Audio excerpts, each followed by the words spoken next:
Okay, we're going to go live soon, James. So, be ready when we go. Oh, wait a minute, James. We are live. Okay. Yeah. Listen, hello, people. How you doing? James, how you doing today? Hey, doing really good. How are you? Hey, listen, I was actually looking forward to doing a live because I was really kind of bored. And Yeah. I haven't done a live in a while. And it just feels nice to do a live. We're going to talk about a few things today. We're going to talk about Tony Pizza. I never thought I'd say that again. And we're going to talk about Sammy Gravano. Uh, Yeah. but let's say hello to some people in here. Okay, first of all, people, if you want to donate to me, it's above the thing. You can send me a cash app or you can donate to the show. If not, no problem. I appreciate all the support that I've gotten already. And I appreciate everybody that's been watching the videos I've been putting up, and along with James. And we're getting good feedback on them. We're getting good numbers on them, and it is appreciated. James, do you like doing these videos we've been doing? Yeah, I really do. I mean, I'm learning a lot of new stuff. We've had we're getting new players into the scene, and that's been interesting, and a lot of good stories out there. And we're working on one about the risottos in Canada. Yep. And that's a fascinating one because of the fact that if people here think that the New York mobs were vicious, I was reading up on that family, the Rizzuto family up in Canada. Hmm. Oh my God, you want vicious? I mean, somebody was getting killed every day. Yeah, it reminded me of what you would see in Sicily and in Italy. It's just they don't have the same rules as the what we see in with the five families. They're a little more vicious. And the police up there are much more liberal and stuff. The Yep. gangs have a lot more control. And we're going to do a nice video on that, people, probably within the next day or two. And we're looking Yep. forward to dropping that down. I just want to let you guys know that. And today is going to be some mob, and then we're going to talk about Tony Pizza. That's not mob, but there's something that I noticed last night about Tony Pizza. Shut up, Holly. Okay. There's something I noticed about Tony Pizza last night, and I found it very funny, and I want to share it with you guys. Um, and let me put one thing straight before I talk about Tony Pizza to you guys. He's a racist. He's not a nice guy. But when somebody's smarter than they think they are, I'm going to give you a couple things that I noticed that Tony does.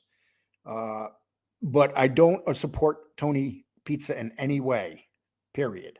I just want people to know that. I'm not glorifying them. I just want to talk about the facts with Tony. Victoria Young, how you doing? Appreciate you being here. Gravesend, how you doing? Tommy Stiggs, Mr. Loyal, like always. Albanian Syndicate. I've given out a couple more wrenches today, people, so you might see that you have a wrench. Grant Calder, good to see you here. Paul Clinton, Marine Frick, Gravesend, like always. Good to see you here. Nick Gut. Gut, did I say that right? Nick Gut? I guess with that U, that's how you say it. Okay, Tommy Stig says, please, people, make sure you're in live chat or all messages as frequently bounces to the top of the chat. Okay. Thank you for that. Okay, let's see who else is here. Going down here. Let me catch up. MB, thank you. I know that you're at the doctor's, and I hope everything's going okay with you and your child. Carol Mahal, good to see you here, Carol. Thank you for coming by. Rob Leavold, how you doing, Rob? Facts over feelings. How you doing? Teresa Murphy, it's good to see you here, Teresa. Thank you for coming by. Marky Mark, good to see you here. Okay. B1, thank you for being here. And B1 says they worked hand in hand with the bikers. Yes, they did, B1. And that's why I'm looking forward to doing that video on the Rizzutos. Westies, good to see you here, Westies. Down Neck Newark. I think I gave you a wrench, Down Neck. Okay, Westies, once again, facts over feelings. I'm trying to catch up here. Okay, Scott H, how you doing, Scott? Carol G, okay. let's go back to the top. So the first thing I'm going to talk about, Kane Shade. Okay, so you guys know about Dominic Cicale doing the video. It was kind of funny, but Kane Shade kind of re-edited it. Did you see the James? Did you see the Kane Shade reversion of it? No, I didn't. I bet it's good. Well, I hope that Kane Shade doesn't sue me or come after my show for putting up his work. Yeah. Because I know how he can get. He's very touchy. Yeah. Actually, I called him. Actually, I called him before the show. Let me see who's here. Okay. Let's see. We're going to put up the video first. I'm going to play the video. I'll play it a little bit later because right now we have like 80-something people here. But let me put up this video and play this because I think it is hilarious. Okay. Here we go, people. Feeders can't tell it straight. Want me on their show to debate. Trying to bait me, claiming false facts. Former capo won't react. Senses too sharp, I'm way too keen. Never beat me in your wildest dreams. Stop riding my coattails. I know you held that pocket when you in jail. Coleslaw, whipped cream, ready to mix. Silly rabbit, I eat tricks. Haters wanna be podcasters, you bitches a joke. Mafia roundtable with the majority vote. To all your listeners, hear the rage. Weapon of choice, pen and page. Keeping it short, letting you know. Releasing the beast a little, ready to go. Nah, fuck this, you changed my mind. You a motherfucking buster YouTube heard. Scum lying in this curb. Telling tales with your Yankee cap. My turn up, dog, swinging this bat. Balls of steel hitting out of the park. Mafia roundtable, shoot this shit at dark. Open the door, can't close. Next Valentine's Day massacre, you are hoes. Pushing a button, now you on the run. Lucky for you, I'm just having fun. Put up the guns, world of the past. Rap is sweeter, built to last. Wait till I get beats with a better flow. Still in Texas, filming in mom's house, ho! Mafia historian, your sidekick claims. Dude, get it right, you should be ashamed. The words that come out your mouth, you sound like a douche. Just hit rewind, here's all the proof. Everything you say is not the truth. Lucky for you bitches, I'm in this booth. Two little birdies chirping, telling lies. We crushing this shit, that's no surprise. Don't ever fuck with me, dog, I'm not the one. Lucky for you, I put up that gun. For the record, so you two can see. The Dapper Don spit and crush it, you wanna be. Love all y'all, stand tall. Much love to all the haters as well, having a ball. Cold slaughtered, peace. M taught me from that 8 Mile. I'll tell everyone about me, smile. I'm always 10 steps ahead while you're 1 behind. I'll say what you think and I'm in your motherfucking mind. While you're Googling dirt about me, I'll save you the trouble, just listen, B. Yes, I'm a rat that snitched on my fam. Now whatever you say, I don't give a damn. Yes, I did rob people, but never Graham. That tale came from Anthony to help the fam. Yes, I did kill people, maybe even missed. End results, they're still missed. Yes, I was on a hit list, said it was voodoo. Pull the 302, that's all true. Calling me a liar? Only one time. Trying to save my cuz, didn't want to drop that dime. You never walked a day in my shoes. So how can anybody judge me? I never cried the blues. Fuck dog, I may be that joke. It's still good, my past life was truly a hoax. Just pick up the papers, read what they said. I killed the boss's son, I'm sure he's dead. Which everyone the best, the haters too. Now I dissed myself, there's nothing you can say or do. The world now knows the real Dom C. Peace out, just having a blast, smiling, being real, being me. Peace out. Woo! I like rap music. I have rap out there. Yes, that's right. I have rap. So what I'm doing is I'm putting out another rap song. And I don't claim to be a rapper, but I think I do have good bars. Not think, I know I have good bars. Me, I'm having fun, but never get it twisted. I'm still that same person, that same man, but I just keep it all the way in the back. I don't show that side of me anymore. Okay, I had to show that. What do you think? Was that good work? Well, the best part was at the end when he did the Ric Flair woohoo impersonation. And you know what's funny? He put some stuff into it. Kane Shade did a much better job. Yep. I mean, if you look at the stuff, you're frozen up, my man. Oh, can you hear me though? Yeah, I can hear you. You're a little bit frozen. Okay. It's Okay. probably, I got too many computers running at the Okay. moment. Yeah. Okay, so people, what did you think? Do you guys think that Kane Shea did a better job than Dominic? At least he got to put We Push Back in there, which you guys know Dominic did not do. Right. So what do you guys think? Do you think that that was better? Absolutely, Carol says. Cringe. Cringe fest. You ain't joking, my man. It is cringy, especially when you're 56, 57 years old and you're doing it. It's cringy. You got to know. And James puts up this picture of him holding his hot wife, and that's gonna. Yeah. Hey, James, jump Yeah. out and come back in. Okay. Okay. Okay. Okay, people. Let's read. Angel Gotti, how you doing? I'm glad that you showed up because Angel's cooking eggplant parmesan today, Italian style.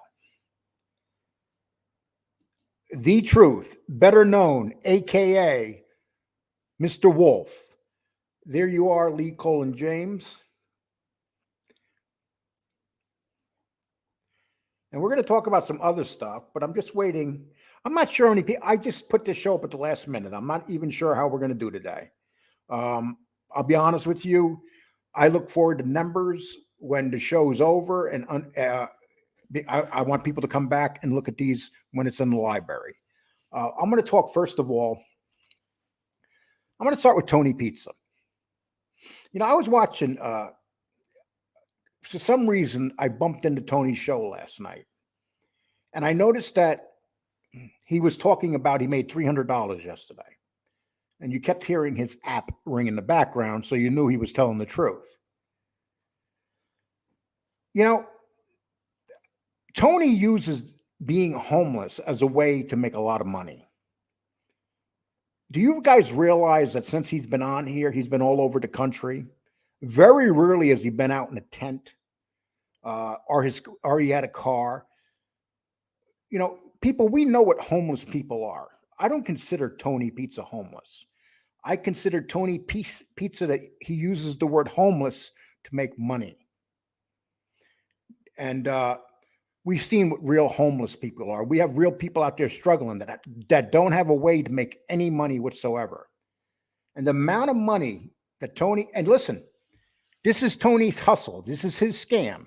If people want to give him money, it's Tony's business and it's those people's business who gives him the money. But the fact of the matter is, it amazes me how much money that he makes. And then he'll still claim to be homeless. A couple days ago, 3-4 days ago, I don't remember, maybe he said that he found an apartment and he wanted to pay for the apartment. And he asked people to send him money. So he said he needed $1,800. And he got the money. And then he wound up in a motel that night. And he said, I'm staying here. I just paid for the week.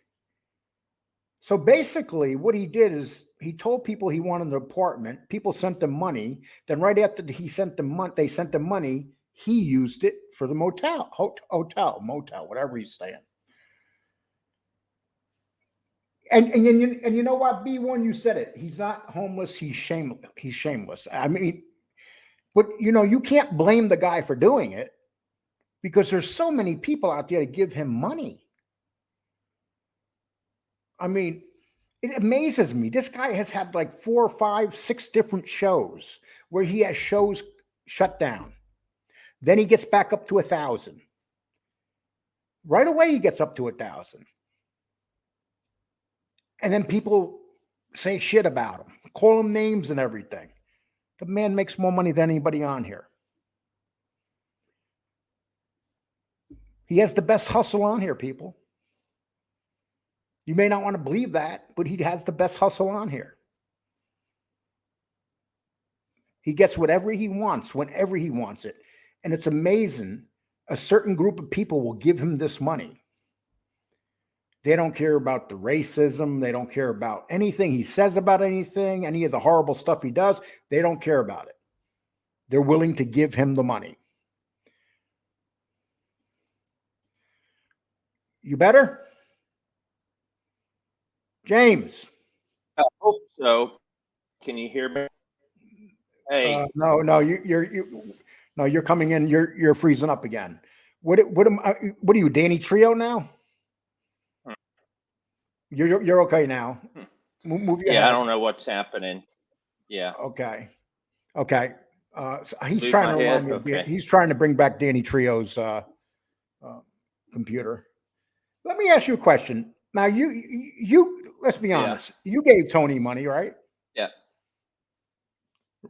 And Yeah, I gave him money. Yeah. what do you think about, do you consider Tony Pizza homeless?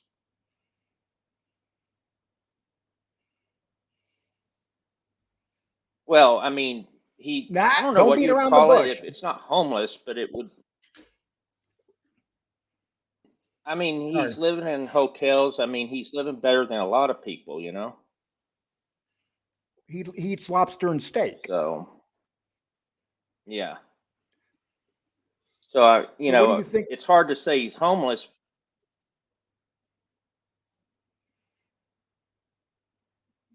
Why do you think it's hard to say he's homeless?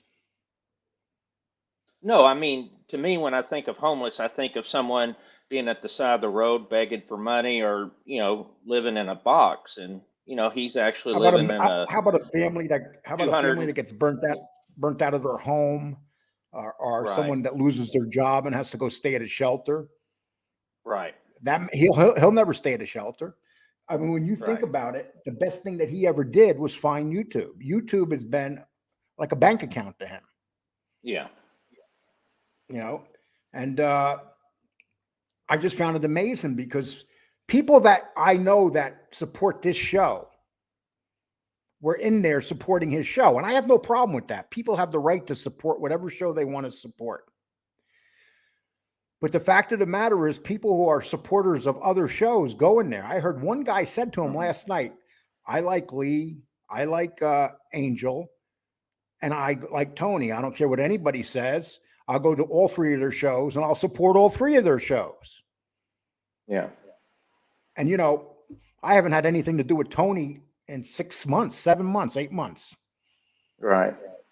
When's the last time you've been on Tony's show? Oh gosh, it's at least September. I don't know, last fall or summer. It's been a long time.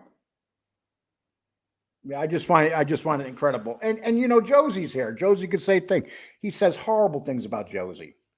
Yeah. And I like to ask you, Josie, what do you think about the fact that no matter what Tony Pizza says or does, he's always supported. He always makes his money. And once again, I'm not knocking Tony for making money. I'm not knocking the people that give him money. That's his business. And if people want to give him money, that's their business. I may disagree with it, but it's their business. Would you pretty much say that, James? Yeah, I mean, and that's something that I find interesting is that, we have a lot of people that think in black and white. So, you'll have some people that say, well, you can either be on this side or that side. And, for me, I don't see it that way. I see it as if it's a good show, if it's something I'm interested in, I'm going to tune into it. If it's, I don't want to be involved with someone that's racist or, talking bad about someone, doxing, all that type of stuff. So, you have to create boundaries, but at the same time, I don't have a problem if someone, wants to, whatever show they want to go to. That's their choice. And I'm dropping a link, but the only people I want to grab that link is somebody that, if anybody wants to come up here and talk about their opinion of the money that Tony gets from people, despite all the things he's done on here. And why does he survive? What is it about? It's like I said, is Tony a fox? Is Tony like a guy that plays dumb but really isn't dumb?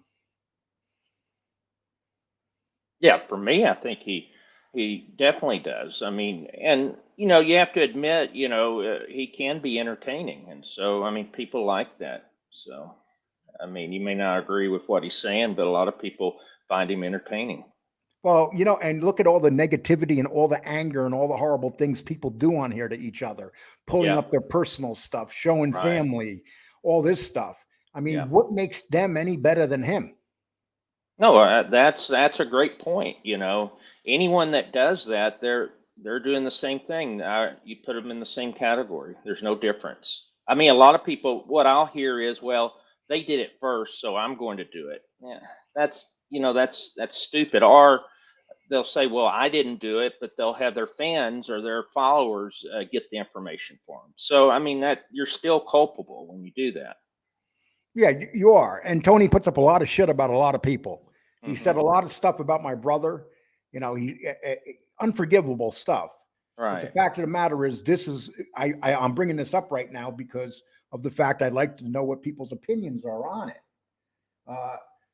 Maddie Marinera, let's put up Maddie. Maddie just said something really, I got to go to the bottom here because I want to catch up to what people are saying here. Yeah. Okay. Maddie Marinara, to be honest, Tony isn't entertaining, in my opinion. He's a racist, animal abusing piece of garbage with zero. But Maddie, we said that. But that's not the question. Maddie, the question is, why do you think people still give him money? We know what Tony is. There's no doubt what Tony is. But the fact of the matter is he's been that on here and he still makes money. So does that mean that the people that are giving them money are degenerates also? So that's what it comes down to. Yeah, I mean, let's talk about when I was giving him money before, before I knew about all this, before I was on the show with you. A lot of it was his dog. I felt bad for him being homeless with a dog. I wanted to help him out. I thought that, it sounded like he was like real close to, either having a job or having a place. And I didn't realize that had been a recurring theme where, he says, well, I just need this amount of money and then I can finally get a place or I can get a job. And so I didn't realize that. Well, he used it a couple of days ago and he Right. got $1,800. Yeah. and he's staying in a motel. And last night, you know what he said? He said that as soon as the money hits his account, his Cash App, he takes it out. Yeah. He probably sends it and puts it on another card. So he does that, I guess, in case his card gets locked. Right. So, the guy's not dumb, people. He's a lot of things, but he's not dumb. Yeah. He sees that this works for him. See, I don't have enough guts, I'll be honest with you, to come on here and ask for money continuously. I could never do it. Oh, by the way, no one's giving me any money yet. Give me some damn money. But anyway, I don't have those guts. There has to be something about you if you're going to be on here and saying, give me money, give me money, give me money. It doesn't take skill. It takes you don't have any self-respect. All right. Okay. Handstand push-up guy. This is the way he feels. Who cares if pizza is making money? That's and he's entitled to that opinion. And you're right. Sure. It really is none of our business. John says, rats think it's okay to be a rat because someone else is a rat. That's true. Mm-hmm. He's a pathological liar, and no, I don't know how people don't see through it. I think they see through it, but they just want to be part of that entertainment that he gives. Yeah. Whether you like Tony or not, some of the funniest lines ever said on here have been by Tony. What's interesting though is I've talked to Tony, months back and he, we've had good conversations. That's what's interesting. He's not necessarily the same way off the phone. He's not. Yeah. When he's on the phone and he's off the show, Yeah. Totally different person. Yeah. And, I know that he's got, his hustle, that's true. And I can't excuse anything. We can't excuse it. Not going to make excuses. But yeah, I did give him money before, and not doing it now. But I felt bad for his situation. I didn't know the whole story. Did you feel bad for his situation when he was in Maine eating lobster and steak? How about when he was sitting there eating 2 lobsters, sucking them up, and hey, these only cost $50, Right. Yeah. Maddie says Tony will sell his soul for $1. Maddie, I got to agree with you. Yeah. And Westies, he uses his dog as a prop without a doubt. Yeah. MobTube revolves around Tony Pizza. He's not YouTube gold. He's MobTube gold. Thank you. He's not YouTube gold. Let MobTube have him. Okay, let's see. No, he's a manipulator. People feel good trying to help someone. He's a total con. Ron Gross, I think you said it as well as it could be said. Yeah. That's it. You know, it's when you're getting money from people like that, you have to be a manipulator to get money out of them. You see, what I didn't understand was that, you know, like I said, I haven't been in there for several months, but my understanding is that him and Johnny Mac are friends. But I remember back several months ago, they were enemies. He was always talking Right. bad Don't even about him mention, and I don't stuff. want to get caught up in that. No, crap. no, no. But Yeah. the point is Yeah, that this is the no Yeah. Johnny Mac zone. We don't mention his name. yeah, on it. no, no, I'm not going to mention him, but Okay. no, it's just interesting that, you know, how, you know, he will be enemies with someone, then they come back. I mean, it's not just him. So Well, people are writing a lot of shit on this subject. So people, Sigma, I like what he says here on Yeah. on the hotel room doorknob. Do not disturb unless you have money. That's what Tony puts up. Come on now, that's a funny Tony Silo. How it's good to see you here, Tony. There's a problem. Is they're all jealous. They wish they had the lives Angel, a real God he has, because she's great at it. And second to Tony. You're moving in on my turf now. Okay. Someone said that Angel was like the girl at the prom and I got her. And now you're the big guy that showed up and now you want to take her. Is that how it works? Tony. Okay. I'm no fan, but there's a sucker. Scott H., you're absolutely right. This world is full of suckers. yeah, There's 9 suckers to every one that's not a sucker. yeah. If we want to get back into sucker, who suckered the most people on here? A guy named Chicago Pizza. Chicago Pizza. Chicago Pizza. Okay. Oh man, Chicago Pizza is good. But anyway, that deep dish pizza. Yeah. With Chicago Muscle, biggest con man on here. He had everybody. He had a bunch of people eating out of his hand. Yep. Okay. Dirty Red. When Pizza and UBT was fighting with each other, that was hilarious. And you know, that's another thing. Tony knows who to hate and who to attack because there's a group of people that hate those people he attacks, so they give him money. Yeah. Let's face it, that's one of the reasons. Billy the Kid, salute to Tony making money. What I don't do I care? It's just mystifying to me that people sending him money is all. It is mystifying. That's what I was saying to my Billy. That's what I was saying last night. It was absolutely mystifying because he's sitting back and he goes, "Oh, I had a good night tonight. I made he goes, I made 300. Then he goes, "Oh, let me correct that. I only made 293. I'm 7 short."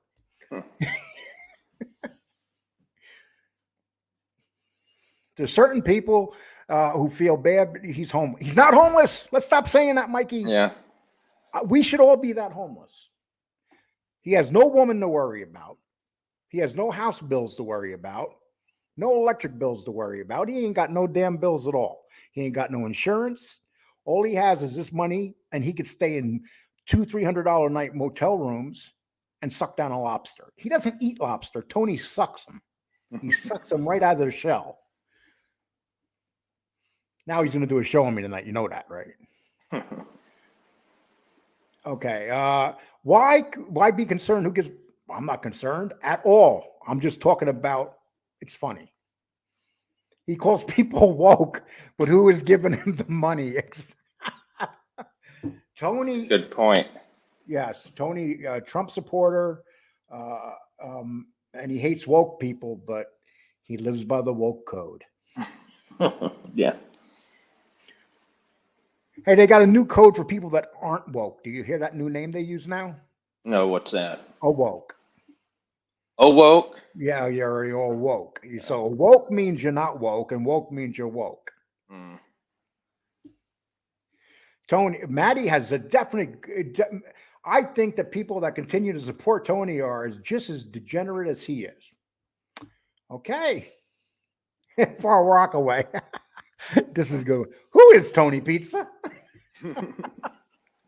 Far Rockaway boys, don't ever look for him, because once you go into his chat room, you're going to become memorized, and you're going to be sucked in. You're going to be brainwashed. And next thing you're going to know, you're going to be a part of the pizza army. Top G. I don't even know what this pizza guy looks like. I've only heard you guys talk about him. He is an urban legend. Okay. Okay, let's go. Well, I'll tell you what, man. You guys are rocking with some messages on Tony. So I you wish guys you say, had that. Oh, sorry. Go ahead. no, you can talk. No, what I was going to say is that I wish you had that article about him. You know, is Sean McCarthy? That was pretty funny. Oh yeah. About him beating up 7 pagans. Oh in a yeah. micros- 7 pagans. Yeah. He was in the middle. Yeah, he ran this club. Yeah. And the pagans, 2 pagans came in to get money from him. He beat them up. 2 more came back. He beat them up. Then 7 came back and they stabbed them up, but he beat a bunch of them up. And that was supposed to be him. And when that was being said, that was him, I was laughing, because a year ago I found that very article, right? Mm-hmm. And then I did more research and found the guy's face. And Yeah. the minute they started talking about it, I knew it wasn't him. Yeah. You know, so I'm sorry. Could you picture Tony in a bar fighting 2 pagans at one time? Yeah. God. Joey Melrose, why would you give him money for a permanent place to live if he has to beg off same people to pay next month's rent? Yeah, and you know, it's funny. You know that guy, Shorty, Philly, whatever his guy is, the fake gangster from Philadelphia. What's his name again? I'm not sure who that. Shorty. Anyway, he was on another show. He got kicked out, but he's back in the chat over there with now giving him money. And offering him, he offered Tony a job. And last night Tony goes like this: he wants to put me on a truck and have me working, but I can't do that. And he was making excuses why he can't work. Why would he want to work? He makes a lot more money doing this. Yeah. I mean, why would he want to go make $100 a day when he can make $300 a day? Right. Sometimes $500 a day. People, think about this. How many of you people go out per week and bust your ass working, and after tax, you bring home $400? Just think about that. Because that's what Tony does in one night.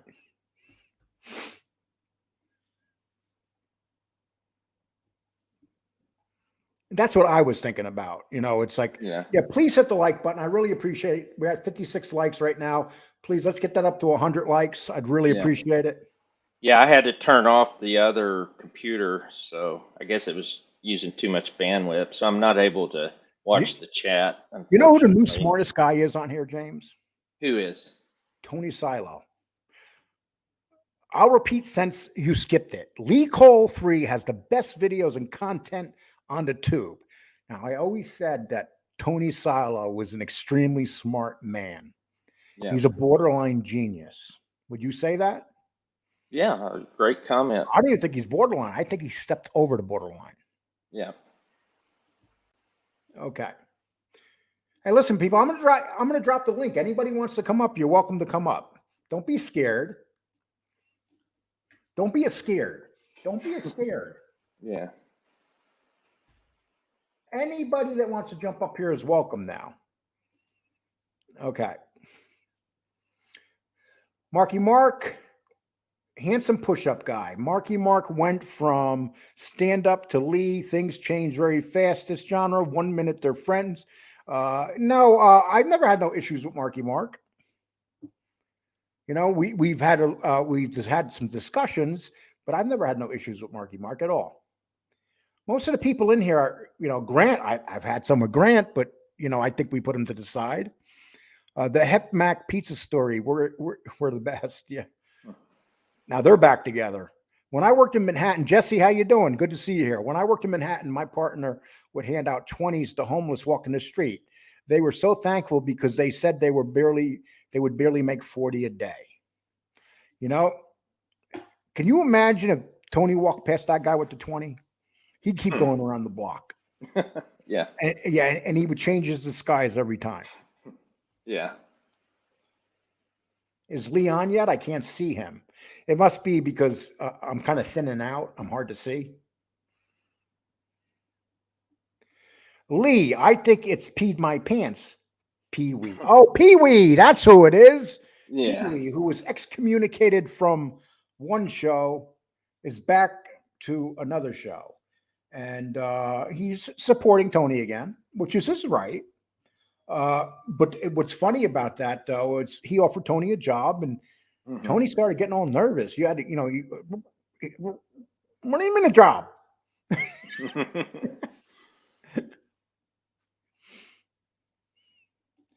Some older lady is on FBS saying she knew Danny Trio.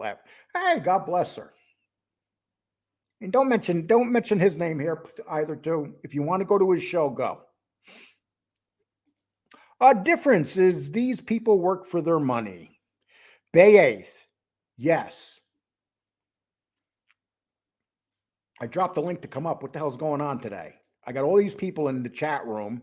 They're all full of talk, but nobody wants to jump up here. I think everyone's scared for some reason. Oh, listen, ladies and gentlemen, we have a very, very well-known man from the Boston area.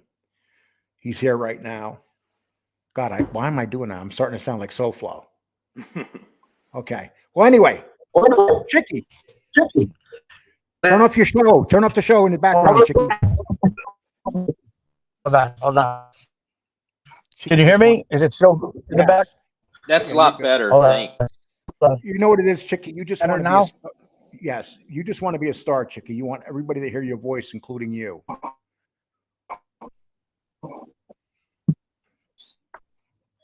Chicky?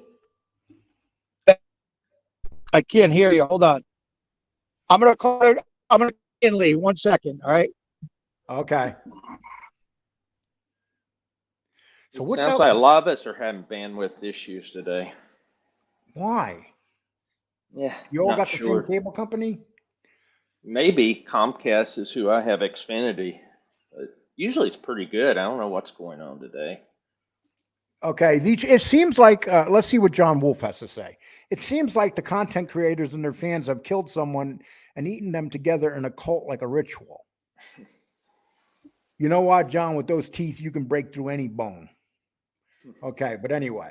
Oh, I got Real Deal here. Real Deal, how you doing, my man? I'm good, Lee. How you doing? Is your internet working? Because everybody's internet's not working today. It must be a national thing. Maybe there's solar flares or something. Yeah, it's working. Is your Cash App working? Yeah, it's my Cash App. I got the best Cash App going. How come you didn't did you just get one? Oh, I don't call them out right away. It's like, Oh, yeah, I don't sit at the edge of my thing going, oh, I can't. Yeah, I do. Wait, I do that on Angels all the time. yeah, I know. Okay. Well, Thank you, Real Deal. We got You're Joey. well, thanks, James. At least somebody recognizes something good. What's up, Joe? Hey, what's up, guys? How you Thank doing, you. buddy? Thank Lee. you. Real Deal just gave me $500. Thank you. He sent me Minus- 1,000 yesterday, so Yeah, 500 minus- got off easy on you. Yeah, minus 490 and minus 990. Come on, Real Deal. We know you're balling out of control. Joe, I can't tell everybody what I did for you. I know. Well, Teresa, you're wait, Italian. Teresa Murphy, thank you so much. That was very nice of you, Teresa Murphy. Thank you. Yeah, it's so. Listen, I appreciate everybody being here today, and so Real Deal. Well- How are you feeling, Real Deal? I'm feeling a lot better, Lee. I got all my appointments lined up, and I see the kidney doctor, the rheumatologist, the cardiologist, and Damn. the GI doctor. We'll get everything straightened out. I'll be back stronger than ever. Yeah. Well, I always get in trouble because I make appointments to go see the gynecologist, and when I get there, they won't see me. Well, you have to walk in upside down. Joe, talking about gynecologists, how are you doing? Good. And I came on because when you get a text message from Lee Cole that says 5 p.m. and nothing else, I'm like, oh shit, what does this mean? What did I do? So I figured, let me At hop 5 on. p.m., I'm coming to Staten Island to kick your ass. That's what It it just means. said 5 p.m. I'm like, when you get a Lee Cole text message that says 5 p.m. and nothing else, no other instructions, I'm like, all right, let me see what's going on. Well, I was sleeping. I got MB, and MB said, well, I'm doing something with my, I'm at the doctor's. I said, listen, I don't care. If you're not here, I'm taking your wrench. Oh, and me, forget it. Like, don't even mention that name right now. Okay. I'm on the worst. Listen, I'm on, forget about it. Okay, I'm gonna drop that link. I'm gonna drop that link again for you, Chicky. I'm on the shit list with her, so. Well, you're on the shit list with a lot. What'd you do? You know, there's this thing called breathing. Uh-huh. And sometimes I have to breathe, you know, to stay alive, and Yeah, that affects people. You know what I mean? So well, listen, guys, I'm glad I got you two here. I'm glad In other words, James. yeah. She got pissed off at him for doing nothing. Ah, okay. Ding ding. Listen, I'm glad I got you guys here because I'm going to talk about something. I'm going to talk about Sammy Gravano. Oh, Okay, that's a mouthful. When Sammy Gravano first came out, hold on, let's get Chicky up here. Chicky. What's up, guys? Can you hear me now? Yes, good. Much better. Okay, good. I was having bad internet connection in my white Cadillac. Oh, all right. Well, maybe it's the color of the car. What's up, guys? Hey, I just wanted to say you guys are doing an incredible job. James Proctor, I think you're a great addition to the show. You definitely do your research. There's no doubt about it. And I didn't want to come on and just stay. I'm taking a little break from YouTube, but I just wanted to tell you, as far as, and you know these stories, I always tell you, but Lee, you're doing a great job with the Vinny stories. And like I said, I only had the pleasure of meeting Vinny for a little under 2 months, but I was actually with him. And the guy is a true gentleman. And his kids are all really, really good kids. And God bless his kids. They're sticking by him. They're helping him. And Chicky, I gotta ask you a question though, because I just heard this story. Yeah, that you were with Vinny G. I'm sorry, Vinny G. with Vinny Gorgeous. No, he didn't. Let me just correct you. He didn't like the name Vinny Gorgeous, so call him Vinny Basciano. He never liked the name Vinny Gorgeous. But Chicky, I hear that you were his cellmate, and he used to make you sleep in his bunk. First of all, there was no cells in MCC Manhattan 11 South. There were like it was like an octagon, and then there were like cells with cells, but there was like 70 guys to a cell on bunk beds. It wasn't like individual cells on 11 South. Okay, so he made you cuddle up next to him. Come on. So listen, if you're gonna have someone take advantage of you in prison, you want the guy's name to be Gorgeous. Nah. So it was, listen, I told you when I was in 2006, I didn't know who he was. I really didn't. You know, I mean, I came from the Massachusetts area. I really didn't know him. And when he was talking to me, and this is all public knowledge, when he was coming up to me and busting chops, I didn't know who he was. And a guy from the Lucchese family came up to me, and he's like, allegedly from Lucchese family, said, Chicky, why is this guy like you so much? I go, I don't know. We laugh, you know, we have lunch together, we have dinner together. And then he goes, you know who that is? And I go, no. He goes, that's Vinny Basciano. And I go, yeah, okay, that's good. And he goes, he's the boss. And I go, the boss of who? And then, you know, he gave me a little bit of, you know, the lowdown, which I didn't know at the time. And like I told you, and I said in other interviews, I met Alex Rudai, who was the Albanian from the Bronx, and his whole crew. And I'm just telling you, Vinny was Chicky, I gotta ask you a question. Chicky, I gotta ask you a question. Yeah. Who to you was more of a gangster, Vinny Basciano or Arolata? Listen, I don't want to get this going again, but it was like Vinny was Michael Jordan, I didn't want to compare it to it, but Vinny was. Aroldado was like Phil Jackson. I don't want to say, but Vinny was a whole nother level. Listen, just meeting him, the way he did his time. I mean, I was only doing a little small bid for bookmaking, and I was waiting to go to USP Canaan, and I said to myself several times, I'm like, holy shit. Hey, Chris Breeder has a good question. He wants to know, Yeah, anything. what was the Springfield guy doing time in Manhattan? No, he wasn't a Springfield. Basciano was a Bronx guy. Yeah, Basciano was a Bronx guy. Yeah, Dumbbell Chicky was a Springfield guy who ended up in MCC Manhattan and then USP Canaan. So, how did you wind up in Manhattan? What's that? Why did you wind up in Manhattan? What was the reason for it? Well, what happened was they told me to show up at a certain date in MCC. I mean, I'm sorry, they showed up to they told me to show up to a certain date in USP Canaan.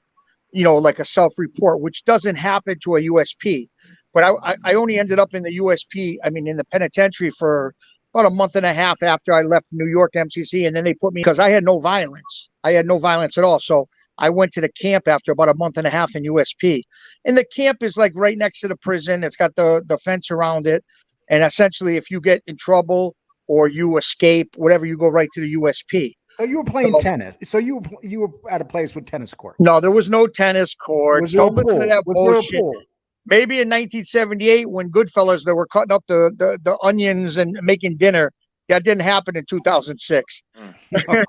You know, so in 2006, so you're in the Manhattan Detention Center, right? Yeah, in Southern District, you're right. Yeah. So how many quote unquote alleged wise guys or associates were in that unit? Well, I'll tell you the guys I met within a month. I was there about a little under 2 months. I'll tell you the guys I met in a month and a half. I met a guy, and like I said, these are all alleged guys. I'm just letting you know who I met. Mm-hmm. I met all the Albanians from the Bronx, Alex Rudai, the corporation, the whole crew he was with, Lenny Colati, the guy who owned all the Susan's Rendezvous strip joints. In I think it's in the Bronx and all up in Staten Island, Andrew DiPietro, another guy named Anthony Magali, who allegedly was a captain with the Gambinos. He was going to do 10 years. Yeah. Listen to me, it's a heavy hitter joint, and you're with real guys. And like I said, I was lucky enough to meet Vinny. You know what's tricky? I don't mean to cut you off. I'm sorry. No, go ahead. I'm known for cutting you off. So of course. Okay, Chicky. I want to ask you a question. So they the other day, what's his name was talking. Cicale was talking about Sue's Rendezvous in Mount Vernon. Yeah, that's where it was. That was Andrew. Okay. Andrew DiPietro. Wait, let me finish. Yep. Okay, so he was talking about Sue's Rendezvous, and here's the funny thing: I lived over a bar called the Ivy Covered Cottage Bar. It was in Mount Vernon. Right. And I used to go to Sue's Rendezvous because they used to play the fights there. You can go like the big fights. Yeah, of course. So I used to go in there. It's funny. I went in there. Okay, once in a while, I used to go in and see some titties. But the funny thing is, when I went in there, I never gave it any thought that place was owned by Basciano. Right, but no, here's the thing. I got to be honest with you. From what I heard, and maybe I'm wrong, but I'm just telling you what I heard when I was in. The Albanians ran all the Susan's Rendezvous. The Albanians, Alex and them guys. From what I heard, I could be wrong, but I'm just telling you what I heard. And I think I got to be honest with you. The only thing I believe that Dominic Cicale said in one of his interviews was that the Albanians ran all the Susan's Rendezvous, and that's what I heard too when I was in. So, I mean, like I said, maybe I heard the wrong thing. I can't say because I don't know. But they said Alex Rudai and his crew ran all the Susan's Rendezvous. And they were all involved in an indictment with the guy who was on paper running them. I believe it's DiPietro. I think it's Angelo DiPietro. Okay. I'm going to change the subject. If you want to hang around. Wait, hold on, Lee. Could I ask him a question? What's up, Chicky? What's up, buddy? So the kid you were talking, the guy you were talking about, Lenny Colati, with the Alex from the Bronx. He owned an Italian restaurant, Arthur Avenue. Yeah, he was Italian. How did the other guys look at him, the Italian guys, being that he was Italian, being with an Albanian? Well, and like I said, he was well respected in his own right, but from what I understand, I think either Vinny's a godfather to one of his kids. Yeah, I think either Vinny's a godfather to one of his kids, or Alex is a godfather to one of Vinny's kids. I'm not sure, one or the other, but 100% it's one or the other. So they were all tight. Okay. Tight. Forget about it. Listen to me. At one time, you can go on the internet. I'm not just making this up. People say, "Oh, Chicky's bullshit," and they can believe whatever they want. Go on the internet. At one time, they wanted to make the Albanian crew from the Bronx a 6 family. That's how strong they were. They were involved with the Italians. It was the Italians. Yeah, but from what I understand, though, they wanted John A. Light to run that crew. No, not that he wanted. He ran. John A. Light was that. A matter of fact, they were going to call him the Albanian Bloods. Right. No, I think he was too busy. I think he was too busy jumping out strip joint windows into the water. Running from Albanians. Yeah. The way they make it seem Hold on, though, the Albanians were presenting a problem to the Italians, but what you're saying is that they were close. Listen, no. The Albanians had Italians in their crew, but they, from what I understand, and I could be wrong, but I'm just telling you what I heard back in the era that I was in with them guys, that the Albanians were presenting with the Italians. They became together. They were presenting a real trouble for the New York families. This is what I heard. Now, I could be wrong, but I'm just telling you what I heard when I was in. Well, but they were with Vinny B, basically. Those guys were together. No. Here's the thing. We were playing. I don't play cards. I never played cards in my life. And I said this story other shows. But Vinny was sitting next to me to the right. Alex was across from me, and Lenny Colati was next to Alex, and we were playing. They were playing, not me, because I don't play cards, but they were playing Pinochle one night, and I would make them laugh and bust balls with Vinny. And we had honey bunnies, which you get in the prison, and then Lenny would make this coffee that would be almost like great espresso. And I don't know how he did it, but he finagled. He put Colombian coffee. He'd know how to do it. So one time, we're playing cards, and Vinny said to Alex, or Alex said to Vinny, one or the other. I was right there. I just don't remember who said it first, but they said, like, "Wow, on the street, we'd be looking to hurt each other. And in here, we're laughing, eating honey bunnies." And they all laughed, because I guess when you got a beef on the street, when you go to jail and you're fighting cases, that kind of goes out the window. You know what I'm saying? Hey, 1 second. Chicky, 1 second. Tony, how you doing? Tony Salo. What's going on, Lee? How are you today? There he is, Big Tony. Yeah, I'm sorry, but let me tell you something. One thing about Chicky, he's like a car engine. Once you rev him up, he don't stop. Yeah, I'm sorry. I got to calm down. Okay. No, Chicky, you're talking about great shit. You're talking about great stuff. Chicky, you're a good guy. I love listening to you. Hey, Tony, what's up, buddy? What's up? I'm taking a little break, but when you talk about Vinny, I got to chime in a little bit. I mean, like I said, I didn't know him on the street, but a little bit less than 2 months I was in, he made an impression on me. Every single day, the guy's fighting 2 death penalty cases, smile, tan, the dimples, and his hair perfect. And he would do every morning. He'd get up, he'd get all his papers together. I used to see him 7:30 in the morning, get all his work together, like his legal stuff. He'd go to the law library all day. And 3:30. When he got up in the morning, he would shake Chicky and say, "It's time to get up, Chicky." Didn't he beat one of those cases? He beat one of them. Yeah, he did the one case. So they retry him, but the original murder conviction that would have been a death penalty, he was found. It was a mistrial on that one. So that was the one that Cicale heard.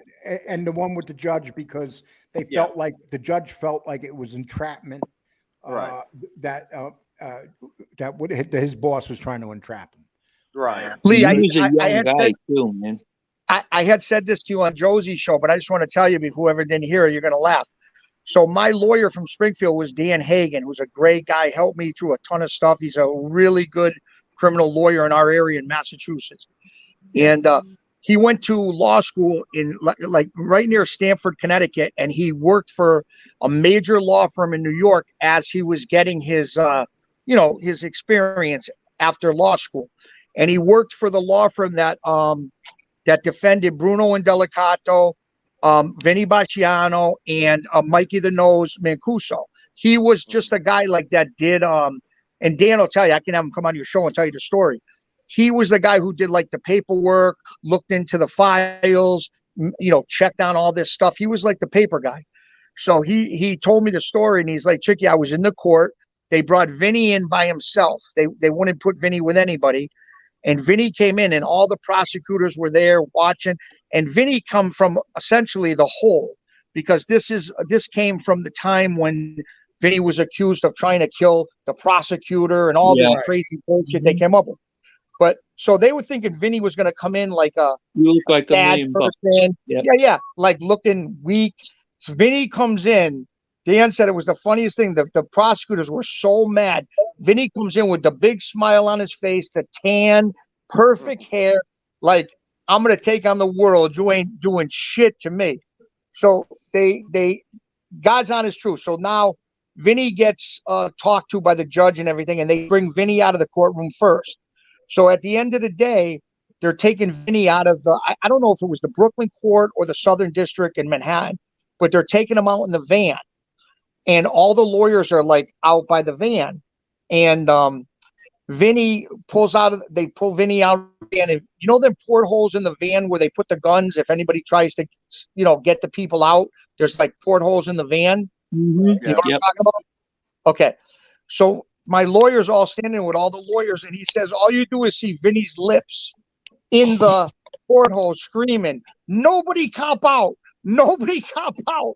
You know what I'm saying? So listen, the guy was a true gangster from the beginning till the end. That's the bottom line. And his end is still not over, because he's not an old guy. He's about my age, so he's very young. Yeah, and he looks 10 years younger. He looks 30 years younger than you. Yeah, I know. He looks like he looks like a stud compared to me. Anyway.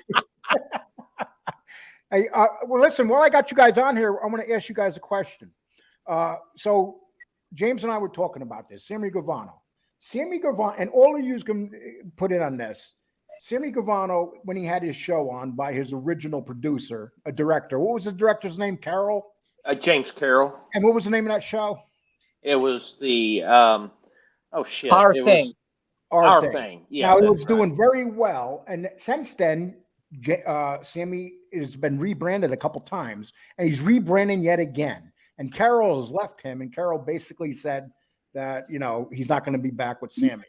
So what I find about this, there's an old saying: if it ain't broke, don't fix it. Why do you think Sammy keeps on fixing something that originally wasn't broken? Look at how he did. Look at how he acted in business when he was on the street. Did he hold on to partners? Hey, great point. The same people. Great point, Joe. No. He has no loyalty to his business partners. He recycled all of them one way or another and got him out. So you think if him and James Carroll were making money, you think he's whacking it up 50-50 with James Carroll? James Carroll's getting as much money as him? Forget about it. Joe. No, James Carroll would end up James Carroll would end up like poor Alan Kaiser. That's how it would ended up. Yeah, James Carroll probably got gone because he asked to get paid. And then Sammy's probably told him, let's go down in the basement. It's in my safe. I'll give you the money. Exactly. Yeah. Plus, I think Sammy's fallen in love with his 19-year-old girl that asked him questions on his lives, to be honest with you. Yeah. Peanuts. I'm going to ask, what do you think about that, Tony? I think he stopped and he got rid of James Carroll because he couldn't compete with your videos no more. I agree with you. Real deal. What a kiss ass. Wait, hold up. I like that. Hey, real deal. What do you think? About what? About what we just said. Why do you think Joe makes a great point that Sammy was never loyal to his partners and probably doesn't want to pay off the people that are helping him be successful? Sammy was never loyal to his partners. He wasn't even loyal to the guys in his crew. If he wanted something, he'd kill them. If his partners, he wanted something, he'd kill them too. Or he'd find a way to have somebody else kill him. He's a no good motherfucker all the way around. Hey, you know what? Great point, guys. I mean, I can't ask for a better answer. Joe, you surprised me. Your answer was fucking off the charts. But I didn't think about it like that, Joe. I guess that's why you make the money and I don't. You know, Hey, he Lee, went through several. Lee, can I different say iterations of something real? people. Can I say Yeah. something real quick on that too? Chicky, Here's the there's thing people there's don't no understand. chance of us stopping you from saying what you want to say. You say it, brother. All right. What I want to say is, I don't watch Sammy, but I know, a lot of history on Sammy. But here's the thing I want to say. When he first came out, he was all John Gotti was going to turn me in. I made the first move, all this bullshit, right? So the thing I want to say is, he could say all the bullshit he wants, but the bottom line is it's very simple. Okay. You want to put John Gotti away. You did it. You did a good job, whatever, whatever your bullshit was. But how about the other 80 guys he put away? What did they do to you? Okay. So let's just pretend he's telling the truth, which he's not. Oh, John Gotti was going to turn me in, so I turned him in first. What did the other 85 guys did to you that you put away from everything? Well, I have an answer for that. There's an answer for that. So what happened was he didn't have to testify against John Gotti to put him away. That was a done deal already with the tapes. They told him, no, you giving us John Gotti is not good enough. You want your freedom and you want your money. Here's what we want. And that's how of the 60, 80 guys, that he can make it seem it's any other way, but that's really what happened. They didn't need him. If Sammy didn't testify, John was going down either way. Hey, Joey Melrose says James Carroll, Sammy's only living partner, must not have got paid. Oh, that's 100%. Okay. Marky Mark, is that so? What's the difference between? Okay, I'm sorry. Okay. Diagnosta, how would anyone trust to do business with him? I doubt his word means anything. They'll all end up in a feud because Sammy's narcissistic ass. And now, James Carroll, actually, we told this story in our show. James Carroll was talking about how he was driving in the car with Sammy, and Sammy, this bike, they almost hit this guy on a bicycle. The guy on a bicycle was giving Sammy the middle finger and yelling at him and stuff. And he said all Sammy talked about for the rest of the day was this guy, like he wanted to kill him. And, it just kind of gives you Sammy's mindset, how evil he is when you think about it. All he would do is talk about this accident that he almost had on the road with a bicyclist. It's like all these guys partnering up with all these stool pigeons on YouTube. How could you have confidence that you're going to be able to be with this guy and you could trust him that he's going to do the right thing? You're in business with him when his brother, his closest person, his kid, he threw them in jail. He testified against them. He was willing to give up his wife, his kids, his mother. You would trust that person and say, hey, let's do a business deal together. I trust you. So it's amazing. It's not just Sammy, it's all the guys. Like you'd get in bed with Dominic Cicale and do a show with him. Well, that's happened with me with Angel. She owes me all sorts of money that I have not received yet. Angel's completely different. I mean, she keeps telling me the check's in the mail and you're going to get it. And then I go on strike for a week and I come back. I still don't get no money from her. But I don't know if you guys know it or not, but Angel's got a show Thursday and her sister Victoria's coming on. It's going to be a huge show. So I think everybody should tune in. Will she really show up? Chicky. We were going to let Angel announce that. Yeah. Don't get mad, Lee. She told me to do this. Oh, no. Did she say that? No. Okay. Because that's something. See, Angel told me this too, but I figured she's doing the show tonight, so she wants to announce it. You tell Chicky a secret. Yeah. Don't ever tell Chicky where the body's buried. Oh yeah, no, don't worry about that. Other things, yeah, but not that. Oh, so remember, A-Light was dating her. He was dating A-Light. No, the best one was A-Light shared a bunk bed in the bedroom at in Howard Beach in John Gotti Sr.'s house with John Jr. That was the best one. I thought it was like one of those little car beds, little race car beds. And he curled up in it. Yeah. That's why, Lee, on YouTube, you could just say anything, and you might as well just say anything. It's like, who gives a damn? It seems to not hurt these people one bit. Well, I wonder if one of the questions Angel asks Victoria is if she ever, if I know she won't, but it'd be kind of funny if she did. Could you imagine what Victoria would say? I would not want to hear that tirade. No. Oh my God. She hates that mother effer. Who do you think was taller, John A-Light or Victoria Gotti? When I think Victoria Beetlejuice was from what, the Howard 12? Stern show was taller. Huh? Not even close. Marky Mark, handsome. I've seen your ugly ass MF for weird looking. You're another jealous. Oh, damn. Can't take the broad day. Mark, I don't know who you're talking, but you're not holding back, brother. Okay, Italian Stallion, how you do? So, guys, so do you think that okay, Sammy says he's doing this show called The Back Room. And it's gonna be, he's gonna have stories back. He's doing Dominic Cicale, and that's gonna be to kick it off. He's got Phil Leonetti set up. He's already done one with Michael Francis. Do you think this is gonna work? I think that he's got to have a like a moderator, you know, kind of like a. You remember when Sammy and Michael did that whatever thing with Patrick Bay? What, Patrick DeVee, was that Right. his guy? David. Yeah. Patrick David. Benton, whatever. Yeah. Yeah. So I mean, I can't see Sammy being the one to, you know, drive an interview. You know. I think if Michael does a show with those guys, and I'm not saying anything about Franzese, but it seems like he's a little bit. He starts doing business with these people. I mean, these are some really, really low life people that, you know, Right. you're going to be doing business with Cicale and Phil Leonetti. I mean, he's a churchgoer, Michael Franzese, right? I don't think these guys are giving up their life a crime, to be honest with you.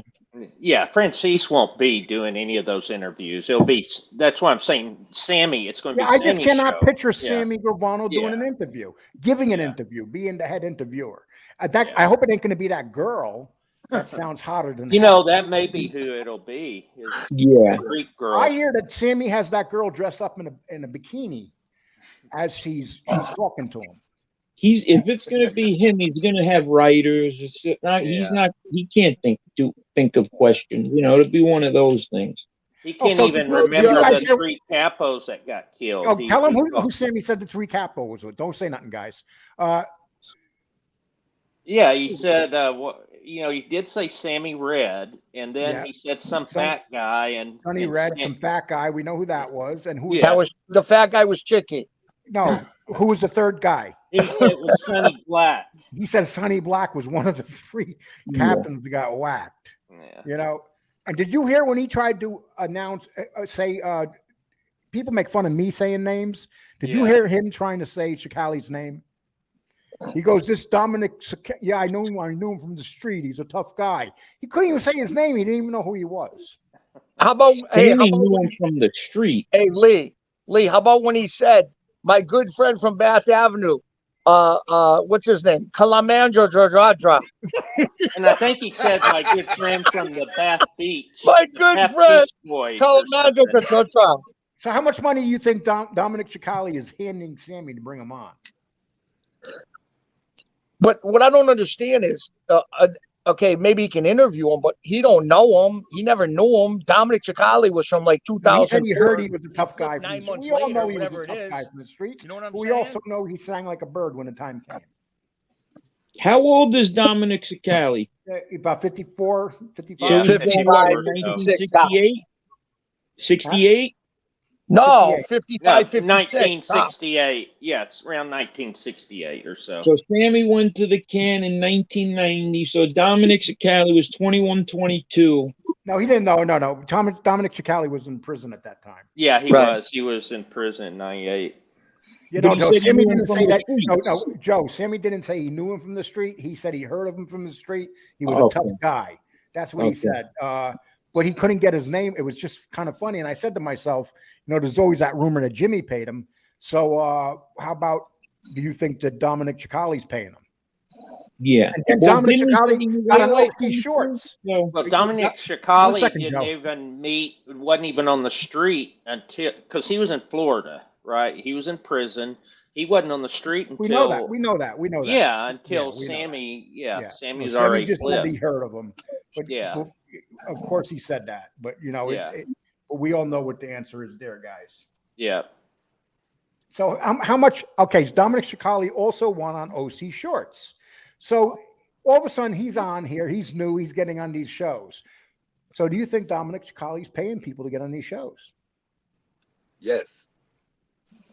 Why would they? Why would OC Shorts bring Dominic on? Well, it could boost his ratings as well. I mean, OC Shorts. No, actually, it hurt his. Actually, he did not. He's not doing well with that interview. Oh, really? I didn't know. He doesn't really do well with interviews. He does well doing videos. Yeah, that it's doing well compared to say me, but he's not getting his regular numbers. I think they're bringing him on because they figure he's going to talk about Vinny B, and everybody, you know, he's like, people know of Vinny B, but like, you know, he's like, yeah, but you know, he like, there's not a lot of stories and not a lot of. Do you know that OC Shorts did not talk to him one time about being a cooperator? Not one time. Didn't he tell him? He told him. Yeah. Correct. He had to tell him. And then there was no follow-up on it. There was no why. There was no like research done with all the other things Dominic's done. There was none of that stuff. Yeah, that's surprising. OC Shorts just like he crapped out in that interview. He really did. OC Shorts doesn't. He's a clean guy. He doesn't need to do videos with interviews with them. I agree with you. He's got good enough content to, you know. Exactly. Some of the other people need him, but Muggsy Siegel. Oh, Muggsy's here. Lee, you're obsessed with Dominic. Of course, I'm obsessed with him. He did a rap song about me. The love and the feeling is incredible for him now. Muggsy, has he ever done one about you? I don't hear him saying Muggsy. I don't see that. I think him and Sammy are going to do a little collab too. Dominic and Sammy. That's maybe what they have up their sleeve. A little Gotti rap they'll come up with. I heard Sammy and Dominic might be come together on a rap, and they call each other Salt and Pepper. The new Salt and Pepper. Tom and Jerry. Yeah. You know, Sammy was saying one of the interesting things at the end of the live yesterday. He was saying that, you know, he wasn't a made guy yet, but he was saying that he did security. He was one of the main security guys there was a meeting when Big Paul got elevated to boss. So all the capos voted and they chose Paul. And what Sammy wanted to say is that it's not true that Neil Delacroix was going to, you know, that he was upset about it. Neil had been in jail and prison for several years. He had gotten out, and he said that Paul knows more about the street right now. So he said, I'll be your underboss or whatever. But, you know, he was talking about how they had all these guns and everything. People were had rifles to make sure no one went into the meeting where they were being held. They didn't want people to, and I guess what was weird to me is he was saying that they were concerned that John Gotti would come there and interrupt the meeting, and then he kind of changed the subject real fast. So, you know, there was no way that John would have. I don't see that happening. Do you? He was in jail. Yeah. John Gotti was in jail till the summer of 1977. When did this meeting happen? 1979. The problem was the captains didn't vote. The captains didn't vote. That was the problem. The captains didn't vote. Carlo anointed him and said, I want him to be the boss. Right. That was the issue. If they would have voted, if they would have voted, Neil probably would have got it. Right. But he's saying that what he's saying is, Sammy was saying, which I'd never heard before. He said that, that even though Carlo wanted it to go to Big Paul, that Neil wasn't wanting to contest it. He was saying, you know, that Paul should have it. And then he's trying to say the captains voted and they chose Big Paul. Which and Neil did not want to see a war. Yeah. Because they would have fought for Neil. If Neil wanted the war, they would have went to war. John was away on the Bratney thing when that took place. Yeah. But Lee, be realistic. Neil was just as much a boss as Paul in pretty much every Without other a way. doubt. And that's the case many times. And you're right, Tony. That's the case. Look at Sonny Black. When Sonny Black was in the street in the Bonanos, he had a lot of power. He was like, they called him a captain, but he was a lot more than the captain. Yeah. It's just some guys have a lot of power above their rank. Well, even Joe Watts, look at how much power he had, and he wasn't even made. He wasn't Joe Watt, and he was feared. People feared the hell out of him. Well, we just read up some stuff on Joe Watts. It's like, oh my God, this guy was very much feared by everybody. Yeah, and known, and very well known. And that's the great thing about when you research. The great thing about having doing these shows right now and having somebody working with me that does a lot of research. It's amazing how much stuff you learn that you really don't ever know. Like right now we're researching the Rizzutos of Canada. Oh my God. Yeah. Their war up there makes the war down here look like nothing. Mm-hmm. I mean, when Rizzuto and I didn't even realize Rizzuto went to jail down here for that 3 captain hit. And when he went to jail down here, the streets of Montreal caught on fire. People were dying every day. They killed his dad and his kid. Yeah, they shot the son as he's walking out the front door of his house. Yeah, they killed his. And then you know what? When he got out of jail, before he died, he got out of jail. He got his revenge and killed a bunch of people. I mean, and to this day, they're still fighting in the streets. The war's still going on. It's like, speaking of non-Italians, he had that Joe Fernandez dude with him that was Puerto Rican or some shit. Yeah. Well, you've had several murders in the war up there, and just even last year you had people die, and it's the last, what is it? It's been 15 years or so since a made guy in the States has been killed from the 5 families, and so it's just crazy to me that they've had the dozens laws of people are so die. much different up there, though. These guys kill someone, they get 14 years. Yeah, he got 10 years, I think, but he was down here, right, Rizzuto? Yeah, he was in Colorado. But the guy that was his partner that turned against him, the guy Reynaud, the French dude, the French Canadian, Reynaud Desjardins, he's actually out of jail.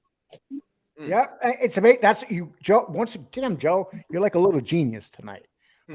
You're surprising the hell out of me, Joe. But anyway, Joe, that's a great point you made, Joe. The sentences that they give up here aren't like the United States. Right. These guys go to jail for like 10 years, 14 years on murder charges. Yeah. And they're out in 14 years, and they don't hit the RICO up there like they do down here. Hey, Lee, you and James should really look into a guy in my area from Boston named James. Peter Lamoni. Okay. Peter Lamoni was a serious guy in Boston. He did 30 years. Him and his crew did 30 years for a crime they never committed, and then they got out of prison. Yeah, they got out of prison after 30 years because they were completely exonerated, and they ended up with millions and millions of dollars from the government because they were exonerated, and they never did what they were told, what they was have done. What a story that is. Peter Lamoni ends up dying, but later on because he's an old age guy. But what a gentleman and what a great guy. And you and James should look into that story. You want to talk about a story? I want to put up one of Joe's sock accounts.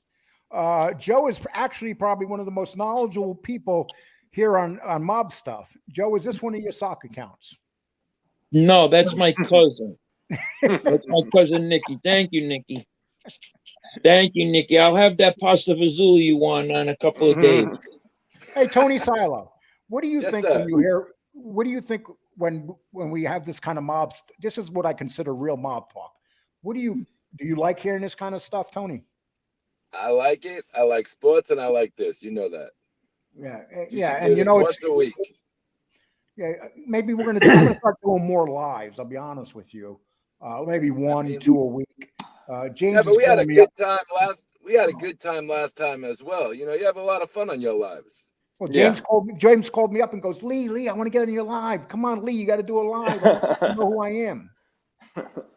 Okay. Hey, Lee, can I ask Real Deal a question or tell Real Deal something? You don't have to ask me. You just do what you want. Okay. Real You're- deal. I remembered about a couple weeks ago you had reached out to MRE and you mentioned Bendo. You know what I'm talking about? Yes. Bendo was with me. I knew Bendo I knew him good. I had a few dealings with him, and he was Anthony DeLavo's nephew, which they were Right. a powerhouse. Well, They wait were, a minute now. Which Go ahead. Bendo you talking about? The guy I'm talking about, he'd be 100 right now. No, he's dead. He's long gone. Is that the hey, Yeah. Chicky? Is that the over guy? Bender over. That's the older guy, Anthony Torino, Over, from my over. area. Yeah. Well, Over, I said. I used to listen, Chicky. I used to go out to dinner with him, my father, with Bruno. And Bruno, yeah, Yeah, and a couple other guys. yeah. No, But Anthony my Torino father would have been knows- very old now. He died many years ago, but his nephew died too. Was Anthony DeLavo, who were from Springfield, Massachusetts. They were real serious guys, real guys. Yeah, my father knew all those guys. Did you know? Yeah, he was a good guy. Carlo. Did you know Carlo? Yeah, Carlo from Worcester, Mastro. Master Totaro. Yeah, he was in the joint with in fact, he was my father's cellie. He used to love Bruno. Matter of fact, we used to eat dinner with Carlo at Bruno's restaurant. Yes, at Bruno's restaurant. What the frig was the name of it? Yeah, I know which one you're talking about. Whatever the name of his joint was. I think Caramia. Whatever the name, I forgot it. But Carlo used to come from Worcester. Yeah, you know the story you talk about the car dealership? Yeah, that Bendo was there. Anthony DeLay. We were there. Listen. I remember I was real young. I'm going back, maybe I was 40, 41, 42. Right. And I took a ride up there with my father, and because of one of the kids that was with us, he moved up there and he got a car from that dealership, a Chevrolet. Guy, in any event, I went to that car. Hold up 1 second. I got to say something to the chat. 1 second. Hey guys, listen. If there's anybody in here that you feel like is going out of control and ruining the chat, you can block them. Just so you do know, because right now I see some fighting going on here that shouldn't be going on. You guys make the decision together, talk about it maybe, and if you want to block, I mean, we can't keep having all this swearing and shit going on in there, guys. Okay, I'm sorry. Yeah, real deal. I don't know if you remember. I don't want to cut you off, but I don't know if you remember, but we ended up, myself, and I could say a name who's out there, but when we were kids, it was myself, Anthony Arlotta. I won't mention the other kid, and then Anthony Arlotta. And they all got beat up in the car lot. I mean, in the no, hey, all of them, but me. Anthony DeLavo saved me. Yeah, yes, I remember when you were talking about that. Yeah, and you mentioned Bendo's name. Yeah. Then I never had the opportunity to speak to you again since then, or when we did, I just forgot to even bring it up. Right. But yeah, I used to go out with Bendo and his wife and Bruno. Bruno and I used to play golf together, and he invited me out to dinner a lot when he was down there. Right. Because a lot of times my father wasn't down there, but my father had a condo. Right. We used to go out to dinner, and Bruno, we used to go to this one restaurant. Well, real deal. You got to understand. Go right in the kitchen and tell them how to make broccoli rabe. Oh, hey, you got to understand, real deal. When that sit down happened, okay, Bruno was in jail. So Bruno put out word back to the guys, listen, them guys are around me. Don't beat them up. Don't abuse them. So they're like, yeah, but they weren't listening to him. Bruno was just a guy, regular guy. Right. Baba was there. Bendo, Anthony DeLavo, another guy, Felix Tranghese. I mean, the serious crew was in that little car lot. And we showed up. Because we were starting trouble in bars. We were going in their bars. I know the whole story, right? Yeah. So they end up doing what they had to do. Now I'm the last guy. I'm sitting there and I'm like, I'm bracing because these guys are putting in work. They're serious guys. They're gonna really, really hurt us. So they did 3 of the guys first. There was 4 of us, and I'm the last one. So Bendo stands up and he goes, and you fat bastard, you drove the car. You're a big shot. He was going to clobber me. And Anthony DeLeva goes, Uncle Tony, leave this kid alone. They got him as just driving him around. You know, he saved me. So Bendo takes out a lot of money and he throws me like 220s. He goes, go get us coffee. And I said, okay. I went right out. I didn't even get a slap. Yeah. It was great. So then the guys beat you up in the car to make it look like you got beat up. So Felix no, wait a trained minute. me. No, Chicky. Right. No, then Chicky went out to get pizza. And No, he left I the brought way. that coffee. No, But no. then on the hey, Why you cutting me off, man? Let me talk, Chicky. Then you went out and got pizza. You put it in your back seat. You were driving 100 miles an hour. yeah, and I crashed and almost killed reached back myself and eating the sliced pizza. pizza. Yeah. Keep listening to these haters, you I bastard. don't listen. No, it's a joke. It's a joke. But real deal. So now we're in the car going home. They're driving us back to the South End in Springfield to get our car. And it's the four of us in the car and 1, 2, 3. Yeah, four of us in the car and Felix is driving. So we're driving down going down the South End. And now I look who's holding their eye, who's holding their nose, who's got a bloody lip. And I got nothing. So they go, Felix, please, can you pull over behind one of these stores and let us beat up Chicky so at least we look like we all got it? And we all started laughing. And they brought us to the car. Yeah, that was funny. God's honest So, story. so anyways, I was at that dealership. And then Yeah, and then I don't want to mention the kid, but that was somebody's dealership. That was Skyball's grandson's dealership that they did that. Yeah, right. And so then Carlo took us out. We went to some big restaurant, nightclub, with the wraparound booths in Revere. My father Carlo came down all the time. I only ate dinner a couple of times with him, but he came down. He loved Bruno. He came down a lot. Chicky. Let's get off this. I'm going to ask you a question. Tommaso wants to know, Chicky, are you a legend in your own mind? No, I'm not a legend in my own mind. I did what I did in my time, but I moved on. I made a movie. I'm doing the right thing. I'm a good father, a grandfather now. So I'm not a legend in my own mind. I don't want to be a legend. I am a legend in my own mind. I am definitely. Chicky, what's the movie, Chicky? Is it out or is it still in production? Still in production. It's called The Featherweight. James Matteo, Leonardo DiCaprio is the Appian Way production company. He's the one running the whole show. And it's coming out. It's coming out this year. It's going to be in a movie theater. I play a talking role. My friend Brian Hoyle plays a talking role. And like I said, it is what it is. I'm doing better things now. So, Chicky, it's definitely coming out? 100%. And then also we got Woodsack Mafia coming out with John Gotti Jr. There are a lot of people are talking shit about that. It's not coming out. It's 100% coming out. It's been a long time, though. No, it's been a long time, but people don't understand when you do Hollywood stuff, it ain't like where you do it and then it comes out 6 months later. Sometimes it takes 3-4 years. I mean, that's just the way it works. So trust me, it's coming out. And anything John attaches himself to, and I'm just being honest, anything John Gotti Jr. attaches himself to, he's a perfectionist. He is not letting it out unless he puts his stamp on it. And even if it takes an extra 2 years, he don't care. When it comes out, it's going to be the real deal. Yeah. And he's young enough. Okay, we got to give the people in the chat a little of our time. Right here, Richie April says, I was jumped by 20 Girl Scouts in the north end of Boston in 1989. Oh, gosh. If they're from the north end, they're tough. Yeah, and he says, I was in a coma for 2 months. Richie comes out with some funny shit. It must have been in front of Mike's Pastry. Gianni says, the crew was pretty fierce once upon a time. Yes. Gianni, 100% right, bro. Gianni's from my city, so he knows all the stuff. He's right from our area. Chicky, did you ever deal with the cheese man? You know who that is? No, I know who it is. I know. Yeah. I know those guys. Carmine.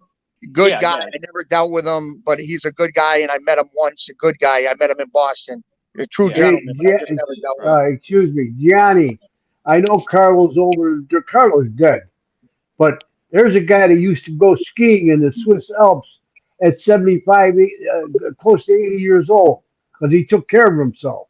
Yeah. Now he would have been, if he'd have been alive today, he'd have probably been.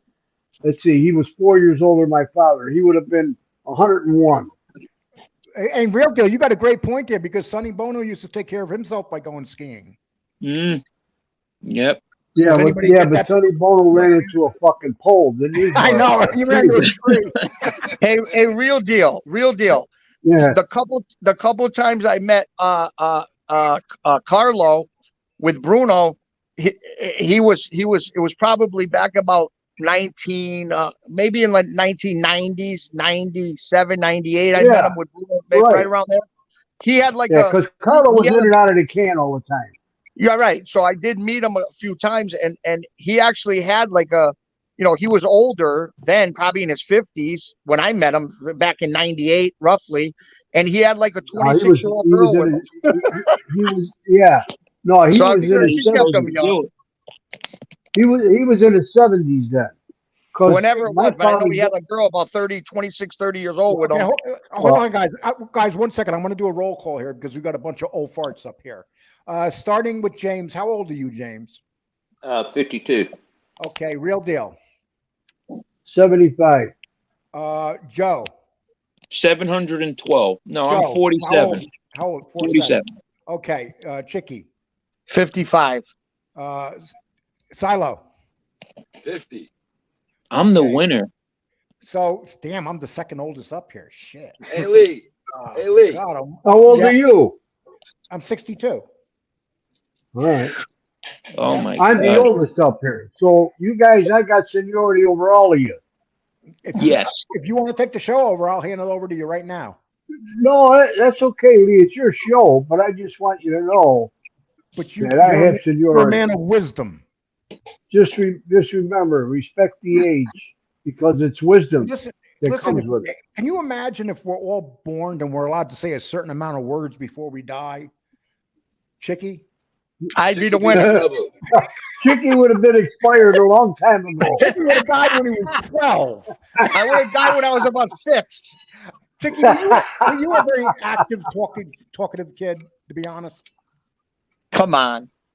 I'm being serious. How I got through my 20s around these guys, I should have been killed. Yeah, he must have got slapped pretty good when he. No, I got to be honest with you. I never caught a slap in my life. I got to be honest with them guys or anybody else. Nobody ever slapped me in my life. I swear. I'm not a legend. Okay. I'm not saying, I just never caught a slap. Did you ever get? Not even from a woman? Jeez. Guys, hold up. Chicky, did you ever get a spanking? By my ex-wife. That's why we're exes. No, by no hookers or nothing. Well, I'm going to take the 5th on that one. Okay, so that means you're in the wrong field, Lee. Okay. Oh, Joe, we know that you like getting spanked. So stop. Yeah, I'm saying we're in the wrong field. We should be talking about other things. No, we're gonna turn this into a spanking show now. Oh, now we're gonna turn it into Hey, Lee, you better go get Hulk Hogan. Oh no! Don't bring up the Hulkster. Chicky, are you off paper, Chicky? I'll be off. I'll be done with this bullshit in 5 weeks. Done completely. Oh, I thought you were gonna be done in March. No. Well, it is. What is it? It's March now. So April, the first week of April. Yeah. Yeah. Right, Chicky, you got four. You got a month.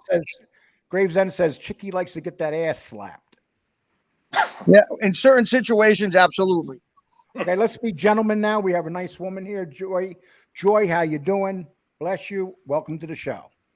Anybody like to say anything to Joy? Absolutely. Yes. Joy's a sweetheart. Hello, Joy. And Joy, we all agree on the same thing. You know. All right, R.I.P. Ellen. Yeah, absolutely. Yep, Alan. You're gonna get your peace with your brother soon. I believe it. I give you my word. I really believe sooner or later you're gonna get justice for Alan Kaiser. I agree 100% with Chicky. Rest in peace, Alan. Thank you, guys. I just wanted to bring her up for that. I appreciate that. Thank you, Joy. So much. And I know how you feel, Joy, losing a younger brother. Chicky, yeah, and that was real deal. That was a great story that you shared. Thank you for sharing the other night on Angel's show. I know it was before tough. you get into that story, I got to read one comment. Benny Albanese, I heard Chicky was a regular at Hunts Point. No, I got to be honest with you. I never was in Hunts Point, but If you go Cicatelli's, where my father from the Bronx, Arthur Avenue. My father had 8 brothers and 4 sisters. They all moved to New England during their 20s, and my father was from Arthur Avenue, the Bronx. Yeah, they were all from the Bronx. Not me. My father, his brothers, and his sisters, and my grandmother and grandfather all came from Arthur Avenue. Hey, listen, when I was 18 years old, I went with this butcher guy from Thornwood, New York, into Hunts Point, and he used to get those big boxes of beef and stuff. And we put him on a truck, and he accidentally left the door open. And as we were driving out, this guy opens the door and jumps in. He's trying to grab a big thing of pork, and he speeds it up, and the guy falls off the back of the truck. But I mean, that's back in the early 80s and the 70s when things were wild at Hunts Point. I don't know. I think Hunts Point is probably still bad, but by Hunts Point they meant, Chicky, that there were a lot of hookers there. Oh, well, if that's the case, I might have been there. Chicky, you know, people love you, but they love you because they can kid around with you. Absolutely. Come on. Absolutely. That's why when they say, Chicky, what did the guy say earlier? Am I a legend in my own mind? I mean, would I be able to joke around like this? Come on. But one thing I could tell you about Chicky, and I'm just going to make this known right now, you might see me in some crazy positions, but you will never see me rapping. That's for sure. No, hey, listen, that would be like seeing you getting beat up by a midget. I mean, it just doesn't happen. Chicky will never rap. It'll be just like getting a cap. Yeah, So no. talk. I know real deal. I know enough to pull out ahead of time before that day ever, whenever before that day presents itself. You guys want to hear another story? I got to tell you another Bronx story. This is the truth. Okay, so I had a friend when I was in jail in Westchester County. I met this little Spanish guy, real good-looking guy, right? He got shot in the stomach with a .357, and he had the scar going from his chest all the way down to his belly button. And just a tough guy, and I always remember that. He was telling me how he was shot there and stuff. But I got out before him, so he wanted me to go talk to his wife for him, and just tell her that he's okay and all that stuff, and bring some letters to him, which I did. So I'm going into the Bronx. I'm thinking that this guy's really good looking. His wife's probably hot as shit. So I get up there. She opens the door. She had to weigh 250 pounds. And I'm saying, I cannot believe that this guy, Lefty, this good little looking guy, is with this woman right here. And I don't know if that's a bad story, but guys, did you ever see guys that you thought were handsome and then you see their women and you're like, what the hell? I've seen that a lot of times. It's really weird. You see a lot of decent looking guys that, they want, I guess, more cushion for the pushing or something. I don't know. It's just weird. Nate said they call that a zipper, Lee. Hey, Yeah. and Lee, you're gonna laugh, but I'm opposite of that. I'm the heavy guy, and my first wife weighed about $110. My second wife weighed about $105. So figure that one out. Well, we can't say Tony. Tony has a really hot woman that I'm in love with. Hold on, Lee. Wow. Lee, say hello. Did you break up with her yet? Wait, listen. How you doing? Good. How are you? I'm glad that you're listening to the show. Hi, Joey. Hi, Tommy. Hi, everybody. Hi, how are you, honey? How you doing? Say hi to the really specially beautiful woman, please. Lee. Well, How's your Did you have surgery? Yes, I'm feeling better. Thank you, Tommy, for asking. Yeah, I know. I heard Tony say you were getting therapy, so I just wanted to know how you were doing. Thank you. Yes, much better. Thank you. hey, Well, you're welcome. I just like to tell you, if you ever break up with Tony Silo, please get my number. All she's got to do is What's she shout gonna out do with to it? 3. Lee Cole What's 3. Yeah, She doesn't have and any it's not sister. for me. I was hoping she Her- she has no. She doesn't have a sister. She and her mother, and she won't hook me up with her mother. You don't want to be All with right. her. So what do you? Trust me So when I what, tell why do you want her? So why do you want her to have your number? Ooh. Real deal. Run your business, okay? Stay out of this, real deal. Okay? Right away, man. Right away. I love Tommy. Hey, listen. Lee Cold 3 is not for me. That's what she's saying. Yeah, well, you know what it is? I always go for the ungettable. This way, when I get rejected, I don't feel bad. Yeah, that a boy. That's a good way to think. You know, Lee, I told you could get really good-looking women in Colombia if you want to go down there. Oh, here comes with another me. guy. With a I'll hot show one. you around. Here's another guy. Hold on a second. Hey, Lee, my girlfriend is Colombian. See, we can take you for. What's that, Tony? What happened? We couldn't hear you for a minute. The You cut out, Tony. Lee, Can you hear me now? that might be up your alley. Yeah. I Yeah. can hear you. So, James, next time you go down to Colombia, let me Medellin. know. And did I Yeah. let felons travel down there? No. Hey, Lee, you'd be Not better sure. off in the Philippines or Thailand. Believe me, I was there in the Yeah. military. No. Them little Philippines women are insane. Dude, No, they're gorgeous till they turn about 30 and they But- become monsters. Any Lee. guy that I ever known that had a Sicilian wife, or not a Sicilian, I'm sorry, a Philippines wife or a Don't you girlfriend. dare go there. Oh my gosh. Hold on. Can you hear me now? Yes. Hey, Lee, can you hear me? Yeah. Yes. Okay, listen. Jennifer said, you know, Jennifer is Colombian. Jennifer Yeah, said we're right. going to take you on a tour down there. Okay. Can we go out by ourselves, Jennifer? What do you think about Oh shit! that? Oh, no. Tony, see that cigar you got in your You know, I'm mouth? trying to Put help that you. in but his you're eye. just Where are busting. you from in Colombia? Where are you from? What part of Colombia? Yeah, my family had Bogota, and my family had a couple of places over there, but Oh, okay. really nice. Yeah, my wife's and, Paisa. oh, nice. But Lee, James if you go to the Philippines, you don't even have to leave. All you got to do is send down shipping tags with your address on it, and they'll send you back something. Probably a Just disease. leave a little description of what you're looking for, and they'll send it right back overnight. FedEx. But Joe, he Yeah. could move down there. Do they have internet in the Philippines now? They might. I have no Right, interest. yeah. I'm serious. I have no interest of going to the Philippines. I go anywhere. Well, else. there's one thing about going to the Philippines, Lee. The cost of living with $300-400 a month, you can live like a king. I rather live like a peasant here without a Philippine woman than All right. here with a Philippine All right, woman. then go to Colombia.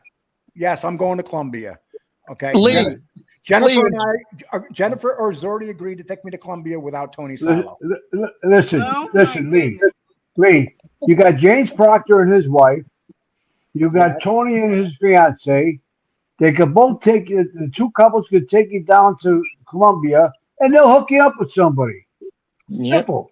Oh, I like that. I like that. That's a great idea. Mhm. Yeah. Lee, But I want a woman that can't speak English. Lee, Well, don't and worry. hey, Most of them don't speak English down there. hey, Lee, in Subic Bay, Philippines, they used to call me Big Papa. Come on, Chicky. Why did Big they Poppy. why did they call you Big Papa, Chicky? They Oh, did. They because just you- called me before Notorious B.I.G. They called me Big Papa. Yep. Now there's Dominic Cicale. Yeah. Yeah. He's Hey, taking Lee, that I got over an now. idea. Lee, I got a better idea on that auction we're going to do. Chicky, we're going to do an auction and auction Lee off to women. Why don't we just Oh. narrow it down? Why don't we just narrow it down to Colombians and Dominicans? No, There you go. No, Colombians and Puerto Ricans. Puerto Hey, Ricans, okay. Yes, no Dominicans. Lee, hey, Lee, repeat the story. What your Puerto Rican wife when she told you she was pregnant? How'd she say it? Oh, she says to me with her South Bronx accent, she goes, "I'm pregnant." I go, "What?" She says, "I'm pregnant."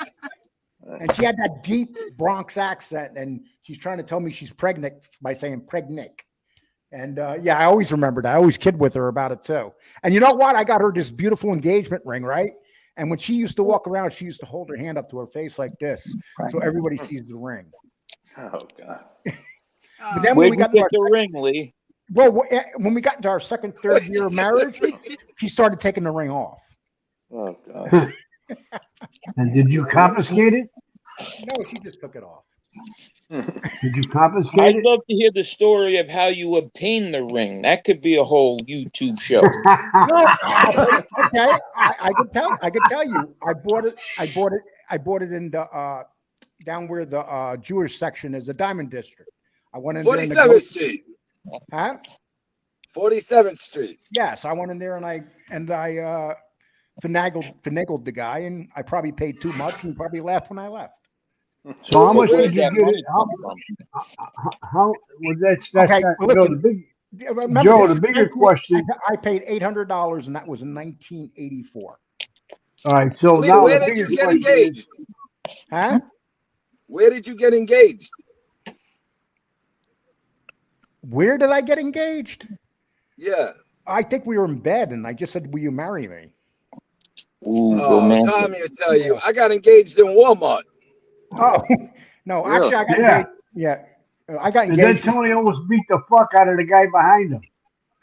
No, he was in front of me. Oh, in front of you. Yeah. Hey, we all got okay. Listen, people, we always know that the best story is going to be Chicky. So let's okay. I want to see where this one goes. Chicky, where did you get engaged? Where did I get engaged? It's not that great of a story, but there's a place like it was pretty good. There's a place near my area that it was called the Hookie Lounge. It's like a fancy Polynesian joint where they do shows and everything, and that used to be our place we used to go. So I did it there. So it's not really that great of a story, but to me and her, it meant something. Okay, no, that's good. I can remember when she was pregnant, she had said to me, "I can't believe I'm pregnant. I don't know what I'm going to do. I didn't want you to be the father." No. Now, I can actually believe that, Chicky. Oh, okay, thanks. No, I bust chops. No, I was at the Hookie Loudest restaurant in my area. People know, and no, it was good. It was good. I had two beautiful daughters, and it was good. Thank God it was good. I got to say, I got no bad stories.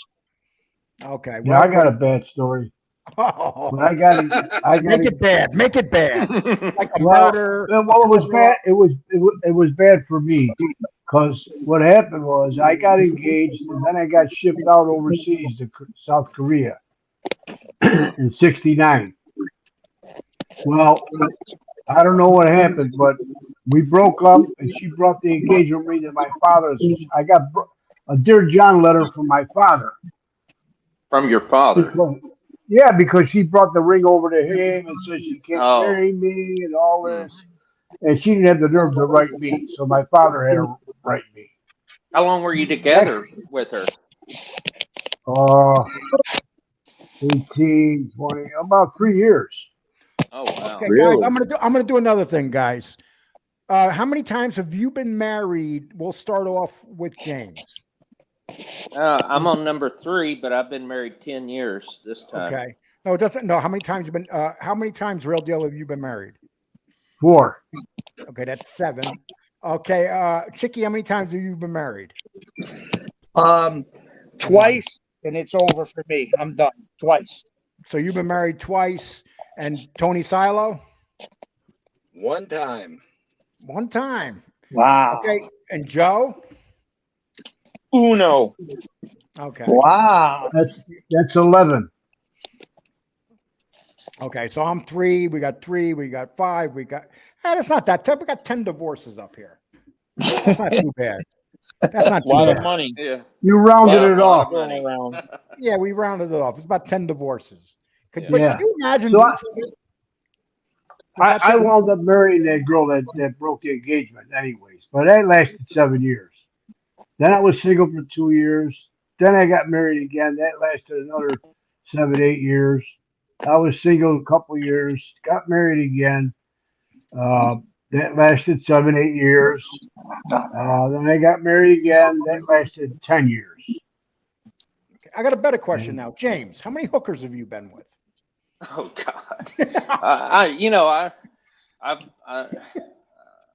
Don't answer that, James. Don't I answer. was going to say I don't pay for. Never mind. I'm not going there real pay. deal because he's going to pull out a big number. I got a funny feeling. You know how many hookers I was with when I was in Korea? Yeah, I can imagine. Chicky, you know the deal. It cost me 2 marriages. And we can't ask Tony Salo anything because his woman's right next to him. And if he gives the wrong answer, all hell's going to break loose. Yeah, well, Yeah. don't move to Florida. There's a whole bunch of hookies down here. They don't even get paid. Well, they get other things. Hey, They listen, get paid in other ways. well, listen, guys, I'm going to cut the show off. Angel's going to be on tonight. Okay. And I just want to let everybody know that. And I just like to thank you guys for all coming up here because you made this very interesting. We did a lot of mob talk.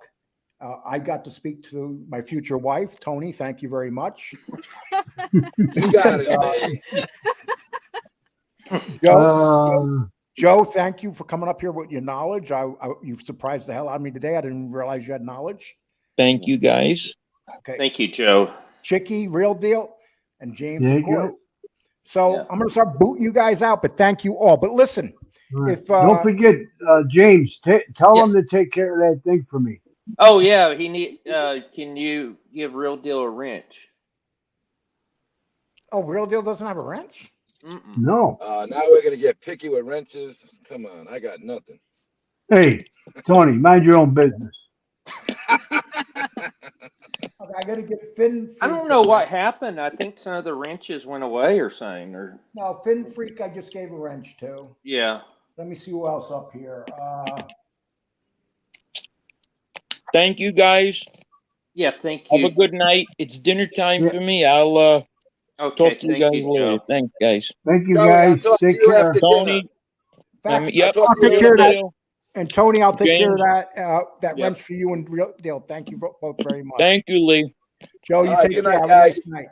All right, have Good a night, good thank night. you, Lee. Okay, and Bye bye. you guys Bye. take care. Have a nice one, guys. All right.